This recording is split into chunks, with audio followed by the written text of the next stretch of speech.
Hey everybody, welcome or welcome back. It's Audrey from Audrey Approved. I'm going to do a themed book recommendation video today, but before I do that, I do want to briefly say welcome to, there's been a few newer people that have stopped by this channel in the last little bit, partly because of Olive's very kind shout out in January, but also just towards the end of last year. So yeah, thank you for stopping by. I hope that I can provide some solid book recommendations, but at minimum, hopefully just keep you entertained. But yeah, thank you for being here, and I'll jump right in. So today's video is going to be about fraudsters. And this is a video that I was going to come out with in November last year because fraud was, I think, one of the 4 themed words for Nonfiction November. But alas, here we are in March, and yeah, I'll get to it now. So no harm, no foul. But I am going to split this up into 2 distinct categories. The first being artistic fraud. Art and art history has been something that I really like. So hearing about fake art or forged art has been something that I've really enjoyed. And then the second half is more of like financial fraud. So I'll use timestamps if you're interested in one over the other, but I'll start with artistic fraud.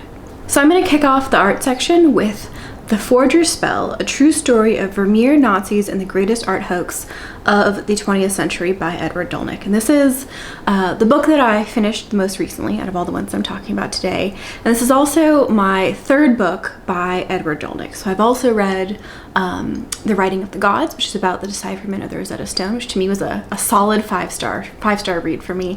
And then more recently I finished, I think it's called Stealing the Scream, which was about an art theft, a notorious art theft. And that one I did not like very much, but I'm happy to say that I did really like The Forger's Spell. And this is perhaps the most dense of the books that I'm talking about today, and there's a lot of content in here, but I'd say the heart of this is about a Dutch painter named Van Meegeren, who during World War II took advantage of, I guess, the flux in all the events happening in the world to bring to market some very fake Vermeers that he had forged. And some of these Vermeers he ended up selling to, very high-ranking Nazi officials. Now, Vermeer is one of the Dutch masters. I think he's most famous for Girl with the Pearl Earring.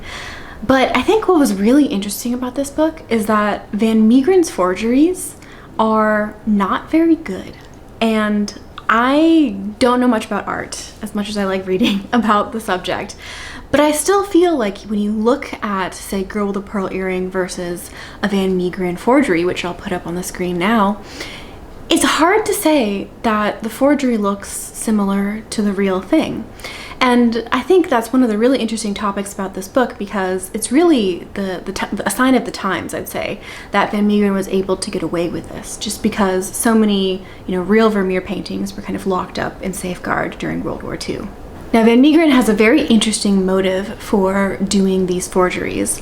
Instead of money, which I think is maybe a boring reason to forge art, he does it for his ego. Because as an artist who signs works with his own name, he got kind of ripped apart by art critics, but when he put a fake Vermeer signature on his work, all of a sudden, his stuff was lauded as masterpieces. And I think the exploration of that psychology is what makes this book super interesting.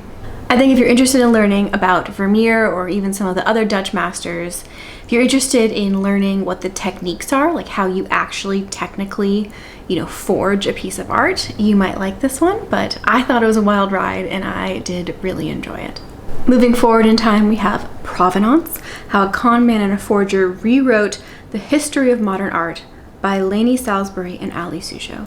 Now, provenance in the art world is the history of a painting, and so it can be receipts, it can be auction catalogs, it can be anything that documents who owned a painting. And sometimes, maybe very frequently, the provenance of a painting can be more important than the painting itself. And so while The Forger's Spell focused a lot on how, a forger, made a fake Vermeer, this book focuses on how you recreate the history of a painting through stamps and through letters and through all these different kinds of means. I think this book is interesting because it dives a little bit more into how the art world works, especially the modern art world. And I found it, a really kind of eye-opening exploration of what is actually important in the world of fine art. Now, I liked this one. I thought it was entertaining, but I do feel like the more exciting read was The Forger's Spell. So I would probably recommend that one over this one, but if it intrigues you, I definitely recommend checking it out. Next up, I want to mention Veritas, a Harvard professor, a con man, and the Gospel of Jesus' Wife by Ariel Sabar. And I mentioned this in a video that I've done in the past, which was a pairing nonfiction books with films video. And I paired this book with The Da Vinci Code, starring Tom Hanks. And so if you like that movie, if you're not afraid to say that you like that movie, then this is a great one to check out and pick up. And it's all about the discovery in, I think, 2012 of a piece of papyrus that people claimed was the Gospel of Jesus' Wife. And very similar to the plot of the movie The Da Vinci Code, you know, the presence of this information really kind of shakes the core and the foundation of many of the teachings of the Catholic Church. And so the person who kind of pushed this discovery into the public eye is this Harvard professor of religion. And the story kind of dives into what happened, where this piece of papyrus came from, and maybe even more interestingly, why this professor was so willing to believe that it was true. This book makes a lot of commentary on the world of academia and the pressure to publish and the pressure to come up with novel ideas and new evidence for those ideas. But it also explores, in some ways, you know, religious thought and religious history. And so I think you definitely have to have an interest in not only the art side, but also the religious side in order to kind of enjoy this piece. I do think it is a piece of nonfiction that is really well researched and very meticulous. Ariel Sabar, I think, was in the crowd when this professor announced the discovery of this piece of papyrus, and so he was there from the beginning and follows the story all the way through. I do think it got a little bit long-winded towards the end. I got a little bit bored towards the end, but overall, it was a really wild ride, and I really enjoyed this one. Okay, I'm going to round out this kind of artistic fraud section with two memoirs. And the first is Con Artist, The Life and Crimes of the World's Greatest Art Forger by Tony Tetro and Giampiero Ambrosi. Ambrosi, yeah, that's what it is. And Tetro is the artist in question here. He is the, quote, greatest art forger of all time, according to the subtitle. I don't know if I was convinced by that, by this memoir. But like it suggests, this is a memoir of Tetro's time growing up. And he stumbles into art forgery for what I would argue is the most boring of reasons, which is money. He was strapped for cash. And he realized that with his kind of intrinsic artistic talent, he could forge a lot of different paintings. And so this goes through his time kind of getting into the art scene, getting into the forgery scene, and a little bit of exploration into how he actually went about his forgeries.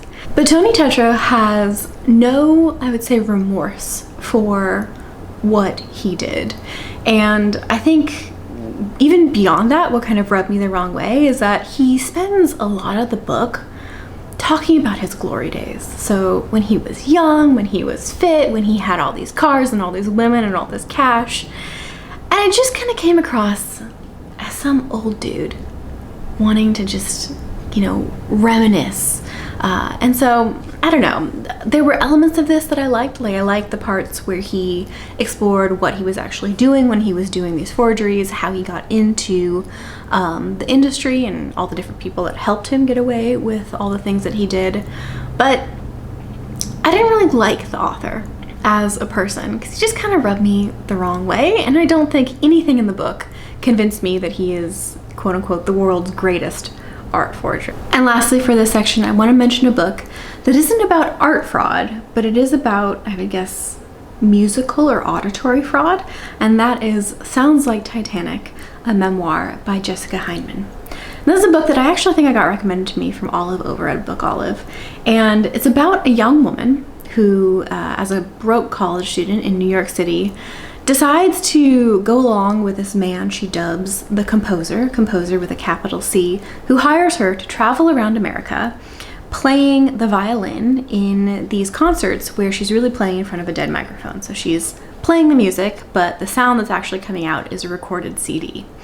And the author, who is, she describes herself as untalented but a true lover of the violin and of classical music. She documents her experiences doing this for a few years. And intermixed into this is a memoir of her time growing up in Appalachia. Now, this book has like almost a humorous tone to it. It's written in second person, which I think is pretty unique for a memoir, but I think it works. This is a book that I actually wasn't quite sure what I would think of it when I started reading, and I was a little bit taken aback by the second person kind of tone, but overall I found it very, it's very heartfelt and very thoughtful, and I really wanted to know who the composer was, and of course the author doesn't mention it throughout the book, but after I finished I did Google it, and the joke is totally on me because I listen to this composer sometimes when I do work, like as background music, when I just want some ambient music, and it absolutely sounds like Titanic, and I think I've actually thought that before. So I didn't realize that until I had finished the book, and I had already enjoyed it at that point, but after I realized that, this is definitely something that I'll think of every time I listen to that music moving forward. Okay, I'm gonna pivot us over to financial fraud. And when people think about financial fraud, I think a book that probably pops to people's mind is the first one I'm gonna mention, which is Bad Blood, Secrets and Lies in a Silicon Valley Startup by John Carreyrou, which is all about Elizabeth Holmes and the downfall of her company, Theranos. And, this is a book that has been raved about a lot on the internet, and I don't have a lot more to add to it, other than it is really gripping. It does read like fiction at times, and the only caveat that I would say for it is that if you like your nonfiction authors to be removed from the plot and the subject that they are talking about, this is maybe not one for you, because John Carreyrou was one of the first people who started to expose Elizabeth Holmes. He was the author of various Wall Street Journal kind of articles that started to expose Theranos, and so he's an active member in, I guess, her quote-unquote downfall. And so I think that's just something to note when reading this book, is that it's not necessarily like a wholly unbiased piece, although maybe no book is, but it's the one caveat I will say. For me though, this was a really entertaining read. It's a solid 4-star read for me. Now for a book that blew my mind recently, we have The Missing Cryptoqueen, The $1 Billion Cryptocurrency Con and the Woman Who Got Away with It by Jamie Bartlett, which is a book that came out of a BBC podcast, and it is all about the founder of the cryptocurrency OneCoin, and that woman is Ruja Ignatova. She's a Bulgarian-born businesswoman, and she is currently the only woman on the FBI's top 10 most wanted list. If you go to the FBI's website, her picture's right there. She's still wanted, and she's still missing. And I guess that kind of sets the tone for this book, which is all about OneCoin and the company that she founded. And so right at the height of the cryptocurrency kind of craze in 2015, 2016, something around there, she created the cryptocurrency OneCoin, which was basically a MLM scheme. It was basically a Ponzi scheme, but in cryptocurrency form. And I think, ironically, as an American reader, the only place where OneCoin was not super popular was in the United States, which is very popular in places like Southeast Asia. And over the course of a few years, she conned people out of something like $4 or $5 billion. And so this is the story of how she got away with it, and what about the times that she was kind of making this cryptocurrency in, so kind of tapping into the hype and the craze and the hysteria around cryptocurrency and Bitcoin in order to make OneCoin so successful, and the fact that MLMs by nature make people not really want to realize that they've been a victim of fraud, because it means that they also pushed that fraud onto other people. And so it's a super interesting book. My mind was blown. I kept reading it and I was like, is this real? Is this real? And I think because of that, I highly recommend this book. The language is not necessarily special per se. The storytelling is very direct, but it's the content that makes this such a wild ride. Now, the last book I want to mention today is Anansi's Gold, The Man Who Looted the West, Outfoxed Washington, and Swindled the World by Yepoka, which I read for the Ghana pick for my Read the World challenge, and this was actually one of my more anticipated releases in 2023, because I read the description and I was just like, I'm gonna like this.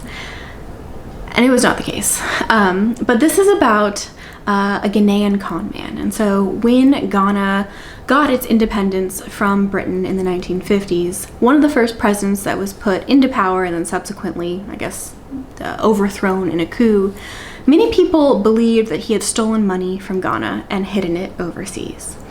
And so in walked this con man named John Blamieza, who claimed that he had access to this secret overseas account with all of this money that he was going to release and kind of give back to Ghana and the Ghanaian people.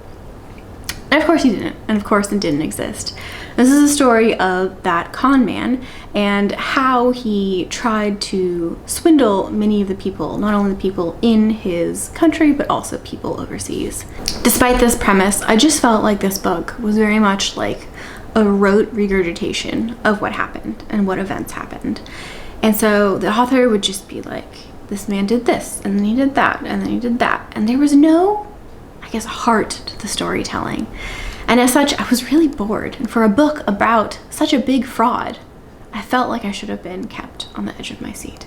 And with that, those are our, I think, 8 different recommendations. Well, some I would recommend staying away from, but 8 different books covering the theme of fraud. I feel like fraud books are really fun to read. Maybe that's bad because I'm being entertained off of people suffering, but I feel like it scratches a little bit of that true crime itch for me. But yeah, I again hope you've enjoyed. If you have recommendations in this kind of subgenre or subtopic, then you can talk to me about them down below, and I will see you next time for the next themed video. Take care, and I'll see you later. Bye.